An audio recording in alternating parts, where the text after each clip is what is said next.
let's go ahead and get started. My name is Renee Perry, and I work here at Fourlane as a consultant. And today we're going to go over Intuit Field Service Management and some tips and tricks for you, and how it works as it refers to QuickBooks Enterprise. It will work with QuickBooks Online, but that is not going to be part of our discussion today. And if you want to post out questions as I move along, that'd be great. I might not get to all of them during this broadcast, but I will answer them offline if I don't get to them right now. So hope everyone's having a good day, and we will move forward. All right, so today we're going to talk about field service management, some tips, and I've put a few things on here I'd like to go over. And the first tip is there's some cleanup work to do in QuickBooks before you even begin thinking about connecting field service management or any other field service app before you even get started. Then we're going to kind of go over what FSM is. What is a field service management app? What does it do? And then who would benefit from using this particular app? And as always, we know there's not a one-size-fits-all application for anybody. So what I'm showing you today is Intuit Field Service Management. It's a very specific app, but there's others out there. And if what you or a client sees in this one isn't exactly right, let us know. And there's so many out there, and we can help right fit you or your client into a field service management app.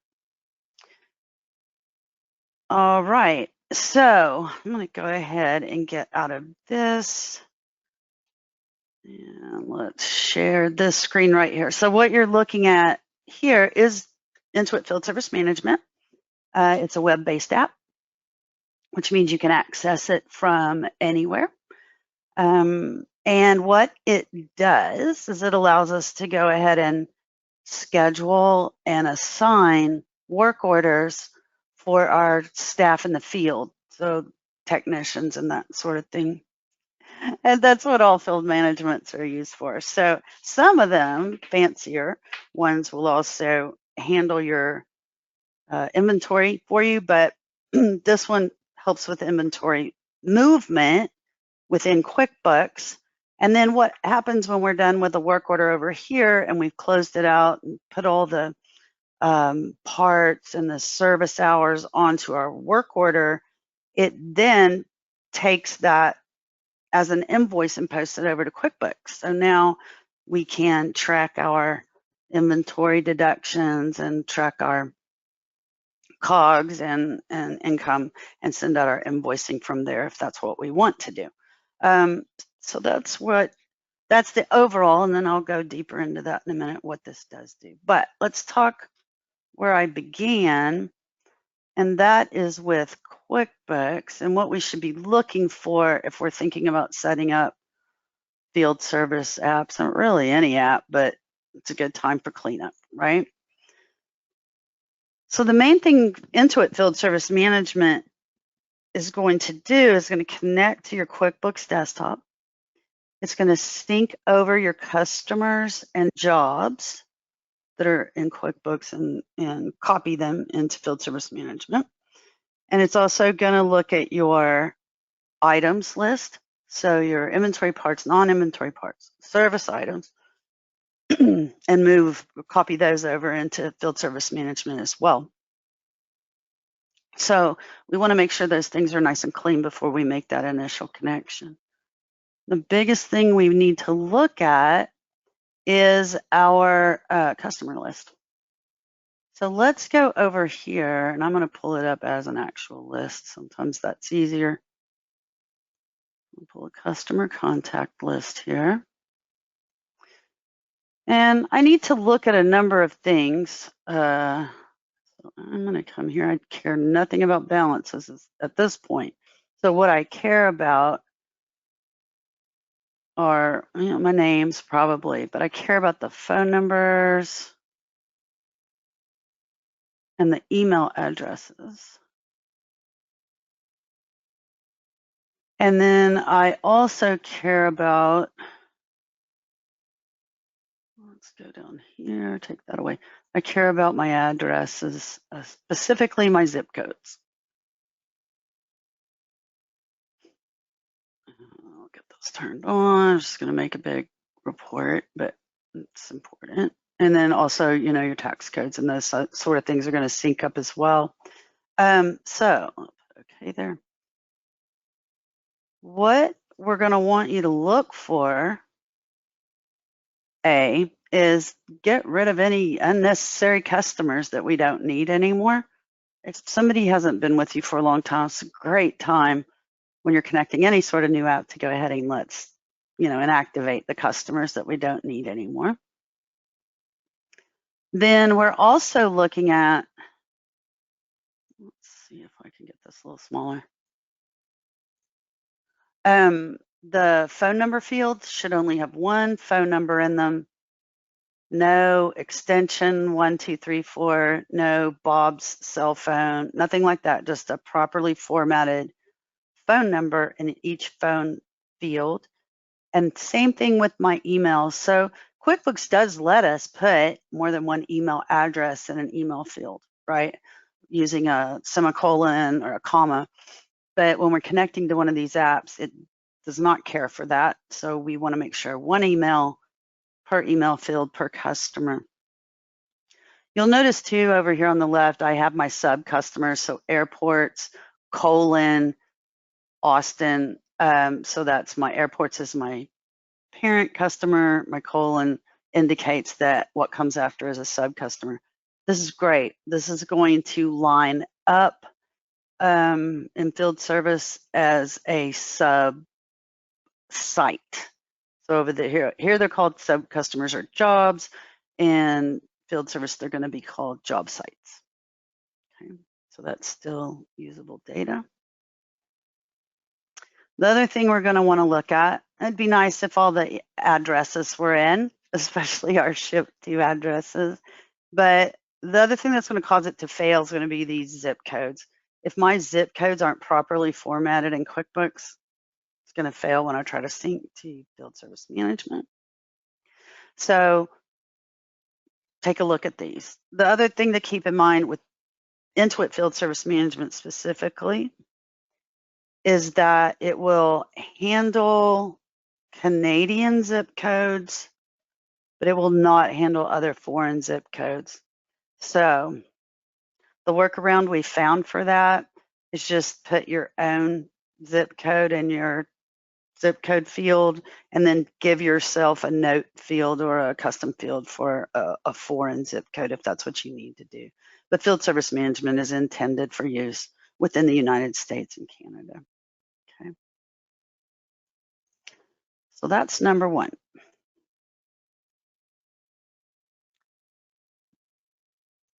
The next thing we're going to go ahead and look at is we'll come down here into the app itself. Let's see if I can get that back up correctly. Just come back here into the app itself.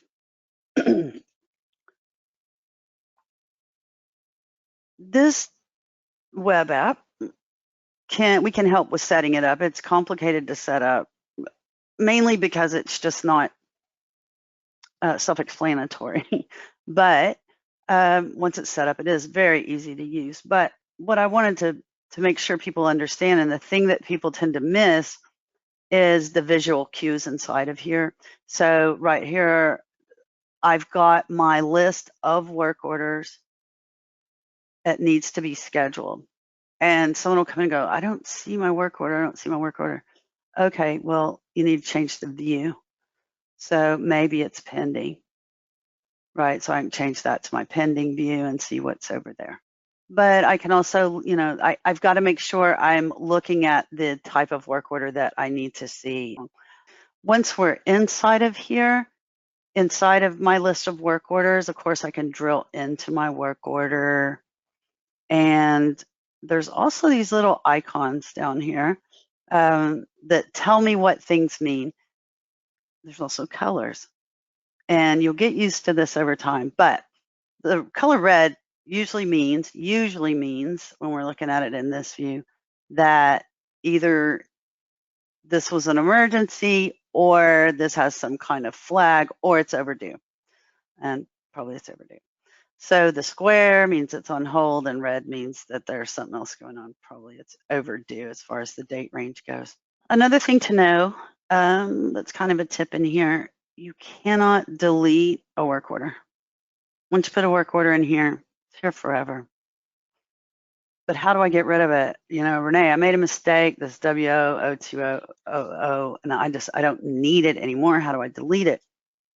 Well, you don't. What you do is you come in here and you change the status to canceled. And it'll force you to give a cancel reason and any other information I want to put in there, and okay. And then it will update. And it should go away. It should move to my canceled screen.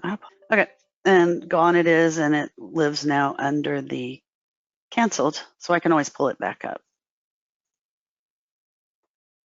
All right. Now at any time,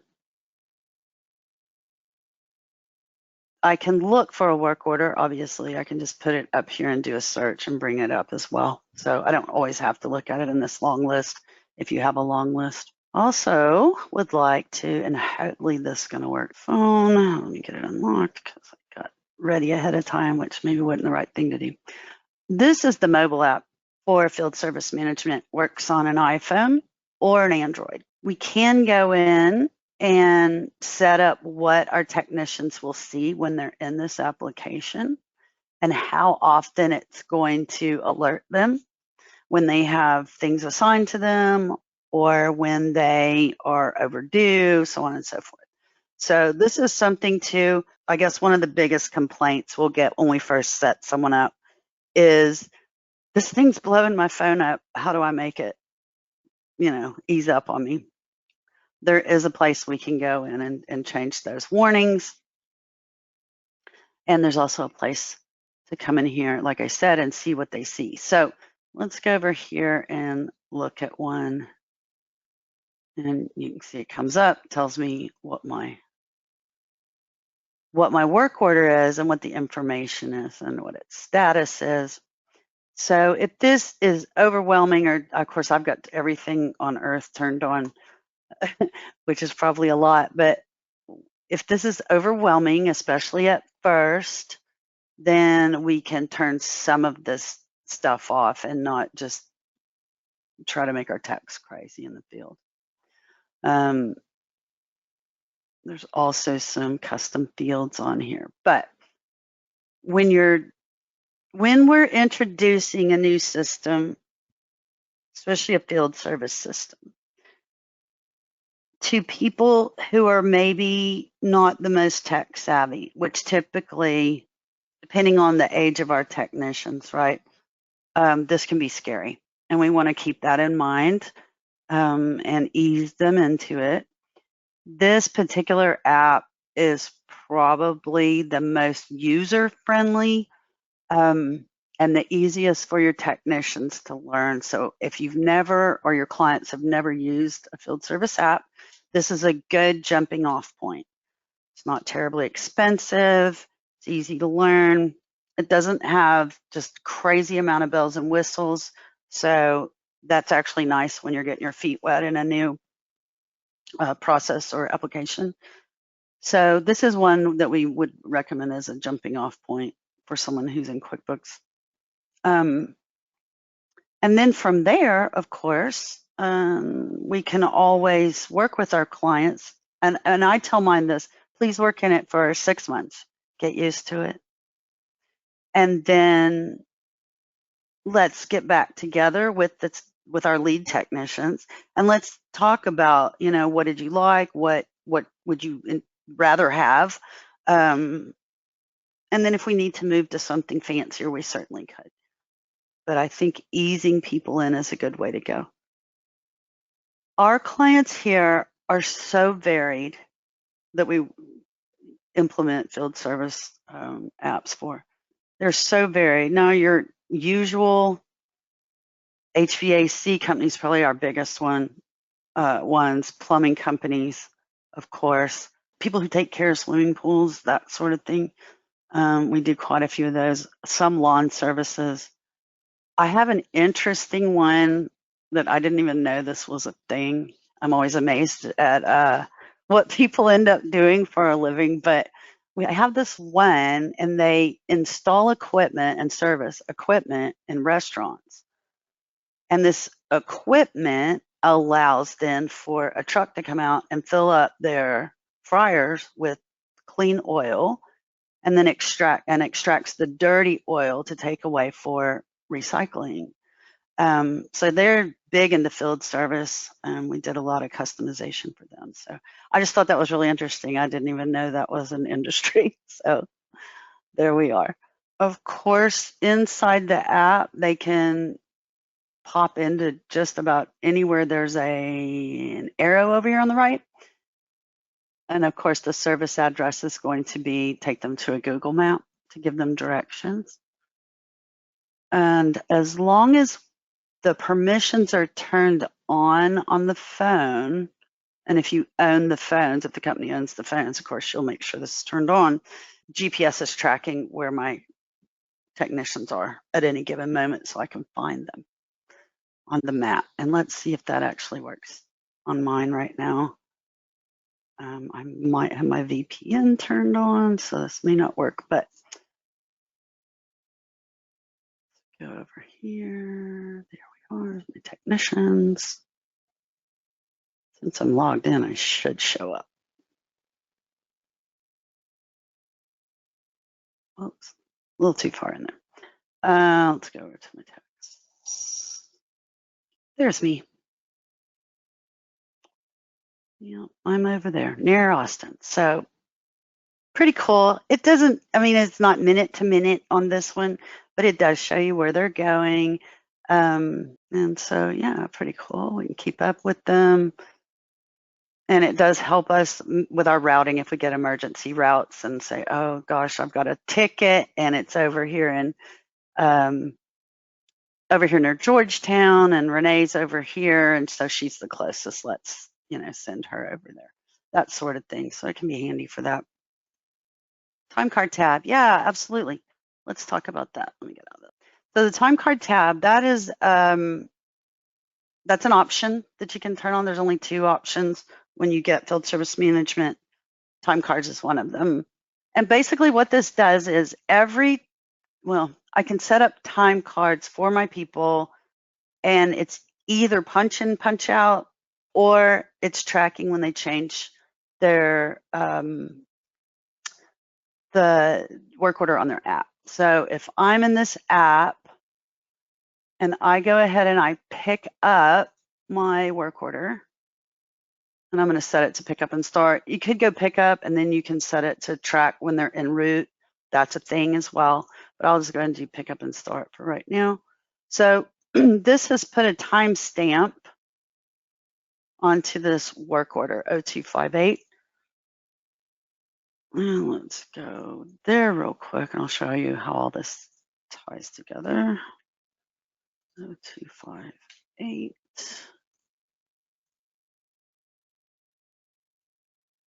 Come on. There we go. Work order 0258. And then if I come down here into my action log, go. I have set this to started at 12:23. That is going to post over eventually to my time card. And then that time card, there we go. There, it's on right now.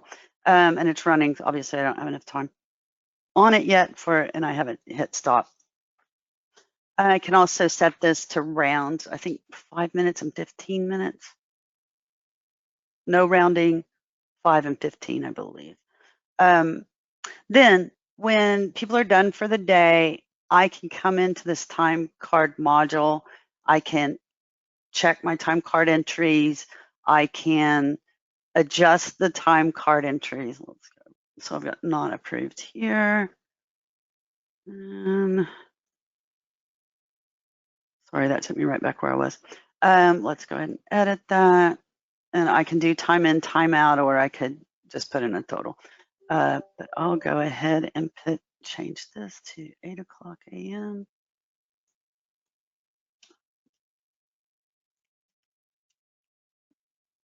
And then we'll do an end time of 12:15 p.m. There we go. All right, I can go ahead and put my class on there. I'll put that as construction.